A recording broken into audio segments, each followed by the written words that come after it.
I'm JJ Bailey, a 2009 ITU Amateur World Champion and professional endurance coach with Zoom Performance, with you on course for the Hy-Vee Triathlon.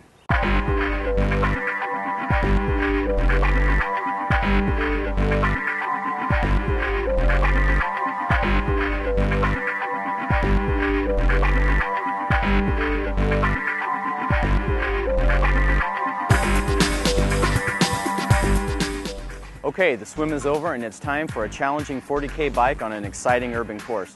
Despite 280-degree turns and a tight corner exiting Waterworks Park, be prepared for fast times with the second half posting a net downhill of roughly 650 feet. To start off the bike leg, you'll head out of Grays Lake and take a right turn onto Fleur Drive.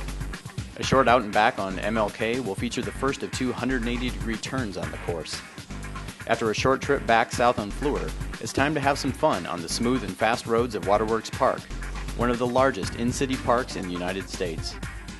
As you leave Waterworks, be sure to keep your head up, as this will be one of the trickiest corners on the course. There is another near 180-degree turn onto George Flagg Parkway, adjacent to the racers heading back in. A short jaunt on Park Avenue, and it's time for the climb up Thornton Avenue and onto 63rd Street. After the turnaround, it's time to flip on the homing beacon and make tracks for T2.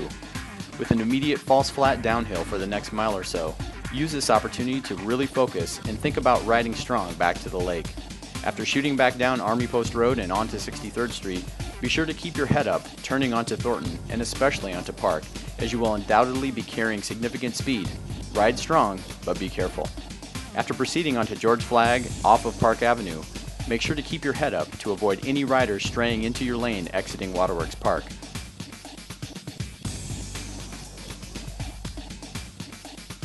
The best tip I can give anyone for riding a successful 40K is to ride strong but measured. If you go out too hard in the first few miles, you're going to pay dearly in the rest of the race. Take the first few miles to establish a comfortable breathing pattern, a higher cadence, and really get into your rhythm before turning on the gas. On the nutrition front, unquestionably, the best advice I can give you is to eat before you're hungry and drink before you're thirsty. In an Olympic distance race, it's often easy to forget to do this and get caught up in the fast-paced action. Though your specific nutrition requirements will vary, I recommend that you take in roughly 150 to 300 calories on the bike and consume at least 20 ounces of water. Divide this up evenly along the way with gels, bars, and water or sports drink. One tip that works for many athletes is to set a timer to beep on your watch or your computer to remind you to consume something every 10 to 15 minutes.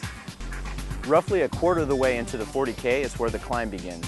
It's by no means a mountain, but any sort of elevation change when you're at your limit is going to present a challenge. Make sure you know this leading up into that section and gear appropriately, making sure that if that means you need to get on the outside of your bars to open up your chest and be able to breathe better, spin a little bit easier gear, that you do so. Know the course. For the flat, rolling, and especially downhill sections, this is your chance to really lay it all out there. Be sure to be in a gear that maximizes speed, but doesn't push you into the red zone. The last mile or so of the bike, start to be thinking about your run transition. Visualize where exactly you are at in the transition area and how you can most smoothly and efficiently get from the dismount line to your run gear.